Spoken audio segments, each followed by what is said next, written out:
दोस्तों, अभी हाल ही में आप सभी लोगों ने बागेश्वर धाम सरकार का नाम तो जरूर सुना होगा। अगर आप लोगों ने ये नाम सुना है तो धीरेन्द्र कृष्ण शास्त्री जी का नाम भी आप लोग बहुत अच्छे से जानते होंगे। नमस्कार दोस्तों, आपका फिर से एक बार स्वागत है हमारे चैनल अनोखी दुनिया में। आज के वीडियो में हम लोग डिस्कस करेंगे इन्हीं गुरु जी के बारे में जिन्होंने खुद का नाम बागेश्वर धाम सरकार रखा हुआ है। जी हाँ, आपने सही समझा, ये किसी जगह का नाम नहीं बल्कि एक इंसान का नाम है।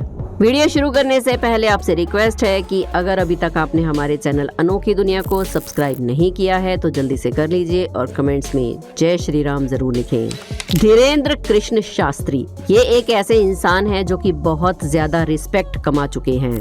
काफी कम उम्र में और काफी कम समय में ये लोगों के बीच में, चाहे वो इंडिया हो या फिर विदेश, सभी लोगों के बीच में बहुत इज्जत पाते हैं। इन्हीं के बारे में हम लोग आज समझने की कोशिश करेंगे। आइए इनके इतिहास को जानते हैं। इनका जन्म 4 जुलाई सन 1996 में छतरपुर नाम के जिले के अंदर एक गड़ा नाम के गांव में हुआ था। इनका जन्म एक बहुत ही गरीब परिवार में हुआ था और इनके दादाजी इस गांव में एक हनुमान मंदिर के पुजारी थे। वो काफी ज्यादा सिद्ध पुरुष थे। उन्हें लोग भगवान दास गुरुजी के नाम से जानते थे। उनका पूरा नाम भगवान दास गर्ग था। वो जिस हनुमान मंदिर के पुजारी थे उस मंदिर का नाम था बालाजी सरकार। वो अपना एक दरबार भी लगाते थे। लोग अपनी परेशानियां, अपनी अर्जी, अपनी मनोकामनाएं लेकर उनके दरबार में आते थे और चमत्कारी तरीके से वो लोगों की मनोकामनाएं पूर्ण करते थे। अगर लोगों को किसी तरह की कोई परेशानी होती तो वो भी ठीक कर दिया करते थे। यहाँ तक कि अगर किसी को भूत प्रेत की कोई बाधा हो तो भी भगवान दास गर्ग जी उन्हें ठीक करके ही भेजते थे। लेकिन उनकी ख्याति ज्यादा बढ़ नहीं पाई क्योंकि ये बात आज से कई साल पहले की है और उस जमाने में ना ही इंटरनेट थे और ना ही इतना ज्यादा प्रचलन था किसी भी चीज का। छोटे छोटे गांव में ना ही न्यूज़पेपर इतने ज्यादा चलते थे। लेकिन धीरे धीरे समय बीता और उनके पोते का जन्म हुआ, यानी कि धीरेन्द्र कृष्ण शास्त्री का। वो 9 साल की उम्र से ही इस मंदिर की देखभाल करने लगे और हनुमान जी की भक्ति में लीन हो गए। रामायण का पाठ करने लगे, महाभारत सीखने लगे। ऐसा करते करते समय बीता और केवल 12 वर्ष की उम्र में ही उन्हें दिव्य अनुभूति हुई। धीरेन्द्र कृष्ण शास्त्री अपने दादाजी को ही अपना गुरुदेव मानते हैं। इसी मंदिर के पास ही उनके दादाजी की समाधि बनाई गई और फिर धीरेन्द्र कृष्ण शास्त्री जी भी बड़े हो गए। उनके साथ साथ उनकी ये दिव्य अनुभूतियां भी बढ़ती चली गई। यहाँ पर दादाजी के बाद उन्होंने ही इस मंदिर की और दरबार की कमान संभाली और सारा काम अपने हाथ में ले लिया। धीरे धीरे उनकी ख्याति बढ़ती चली गई। उनके भक्तगण यहाँ पर आए और कुछ लोगों ने उनकी कुछ वीडियोस इंटरनेट पर भी डालना शुरू कर दी। सोशल मीडिया पे ये तेजी से वायरल होने लगे। कारण सिर्फ इतना था कि इनके दरबार में जो भी लोग अर्जी लगाने आते थे ये उनकी मनोकामनाएं उनसे नहीं पूछते थे बल्कि भीड़ में से किसी भी एक आदमी का नाम पुकारते थे और उसे सामने बुलाकर बिठा लेते थे और फिर उसकी परेशानी पूछे बिना पर्चे में सब कुछ लिख देते थे और साथ ही उसकी परेशानी का निवारण भी लिख देते थे। उसके माता पिता, रिश्तेदारों के नाम भी उस पर्चे में लिखे होते थे और फिर चमत्कारी तरीके से पूछते थे कि बताइए आपको क्या परेशानी है।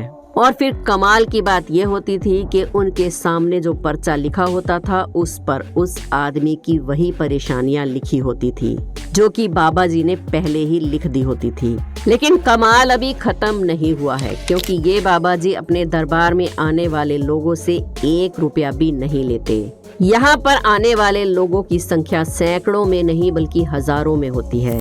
यहाँ पर लोग आते हैं और अपनी मनोकामना पूर्ण करवा कर ही वापस लौटते हैं।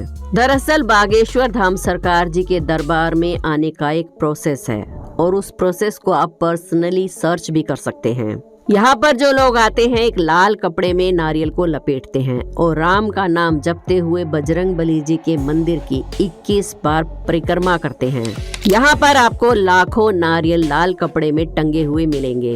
यहाँ पर आने वाले लोगों का मानना है कि ऐसा करने से उनकी मनोकामनाएं पूर्ण होती हैं। हर मंगलवार को यहाँ बाबा जी दरबार लगाते हैं और समय समय पर मंगलवार के अलावा भी यहाँ दरबार लगाया जाता है।